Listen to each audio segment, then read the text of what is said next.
OpenAI just realized their next-gen model can't compete on speed alone, and DeepSeek's breakthrough is forcing them to rethink everything.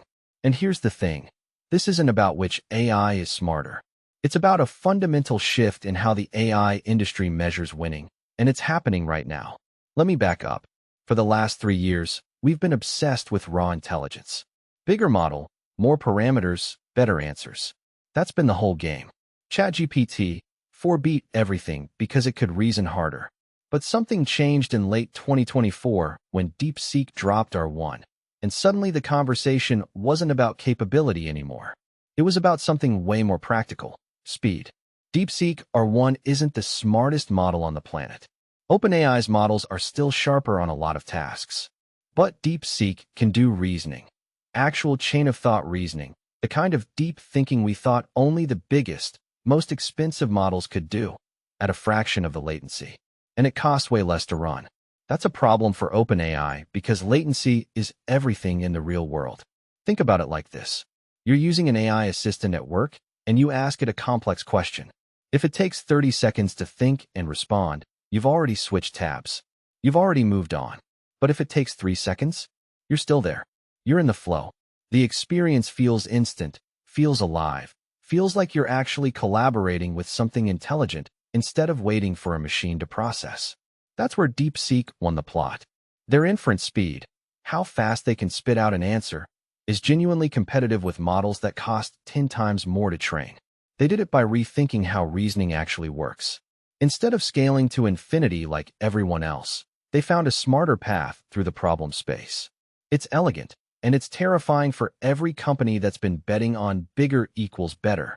Now, here's where ChatGPT-5 comes in. OpenAI's strategy for the last 2 years has been clear: train bigger, make it smarter, charge more.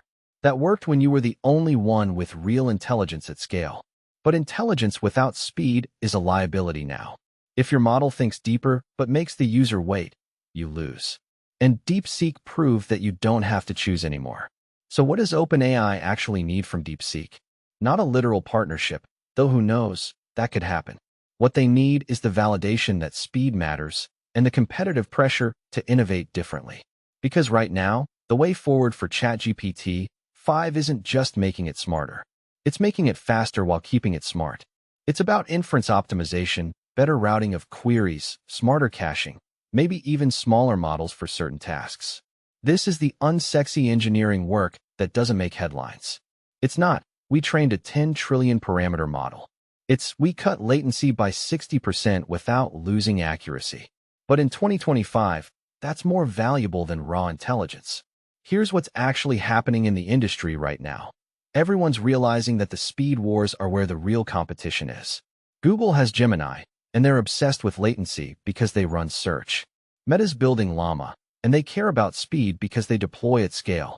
And now DeepSeek is forcing OpenAI to care about something they could afford to ignore when they had the smartest model by a mile.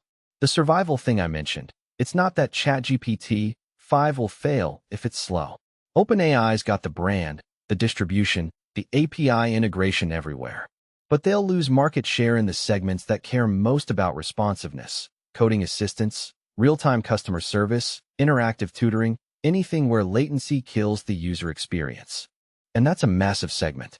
If you're a developer using an AI code completion tool, you care way more about whether it finishes your thought in 500 milliseconds or 5 seconds than you care about whether it gets one extra edge case right. Speed is the feature. Speed is what makes AI feel like a collaborator instead of a service. So what should ChatGPT-5 actually do? They need to ship models at different sizes and speed tiers. A lightweight version that's fast and good enough for 80% of use cases. A heavyweight version for research and deep work. They need to get serious about inference optimization, maybe even adopt some of the techniques DeepSeek pioneered, because good ideas aren't proprietary forever. And they need to stop thinking about the future of AI as one model to rule them all. That era is over.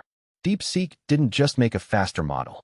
They forced the entire industry to admit that speed and efficiency matter as much as raw power. And that's a lesson that's going to reshape how every AI company competes in the next 18 months. The weird part? This is actually good news for users. Competition on speed drives innovation on efficiency, which means cheaper models, faster responses, and AI that's actually practical to use instead of just impressive in a benchmark. DeepSeek isn't winning by being the smartest. They're winning by being the smartest at being fast. And now everyone has to play that game. If you want to actually keep up with these shifts in the AI landscape without drowning in hype, subscribe. I break down what's actually happening in AI every few days, not what the press release says is happening.